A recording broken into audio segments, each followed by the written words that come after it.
நெருக்கம் தவிர்க்கப்பட்டால் நெருடல் மிஞ்சும் என்று சொல்லுவார்கள். நெருக்கம் தவிர்க்கப்பட்டால் நெருடல் மிஞ்சி நிற்கும் என்று சொல்லுவார்கள். மற்றவர்க்கு வளர்ச்சி தருபவற்றை செய்வோமாக என்று ரோமையருக்கு எழுதிய திருமுகம் 14வது அதிகாரம் 19வது இறைவார்த்தை சொல்லுகிறது. வெரோனிக்காள் இயேசுவின் திருமுகத்தை துடைக்கிறார். சிலுவை பாதையின் போது இயேசுவை பலர் பார்த்தனர். சிலுவை பயணத்தின் போது இயேசுவை பலர் பார்த்தனர்.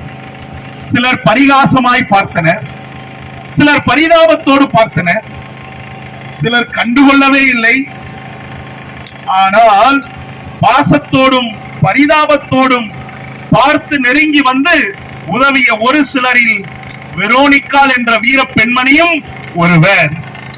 பாசமும் பரிவும் அதிகம் தேவைப்படும் நேரங்களில் நம் குடும்பத்தினரை நாமும் பார்க்க தவறிவிடுகிறோம்.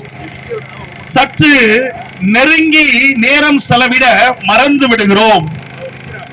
ஓடாய் தேயும் அளவுக்கு உழைத்து பணத்தை சம்பாதித்து வீட்டிற்கு கொடுக்கும் குடும்ப தலைவர்கள் மனைவியோடு மக்களோடு சிறிது நேரம் செலவிட தவறுவது உண்டு.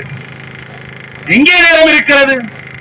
எனக்கும் ஆசைதான், எங்க முடியுது?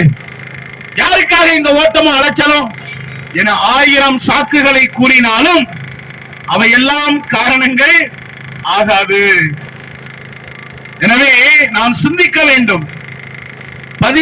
பரிவும் பாசமும் மனைவிக்கு தேவைப்படும் போது அக்கறையும் ஆலோசனையும் பிள்ளைகளுக்கு தேவைப்படுகிறது.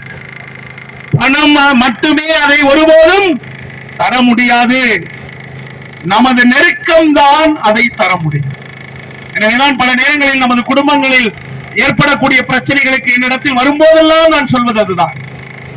குறிப்பாக புதிதாக திருமணம் முடிக்கக்கூடிய பிள்ளைகளுக்கு சொல்வது, மனைவி ஒருபுறம் கணவன் ஒருபுறம் இருப்பதற்காக நீங்கள் திருமணம் செய்யவில்லை.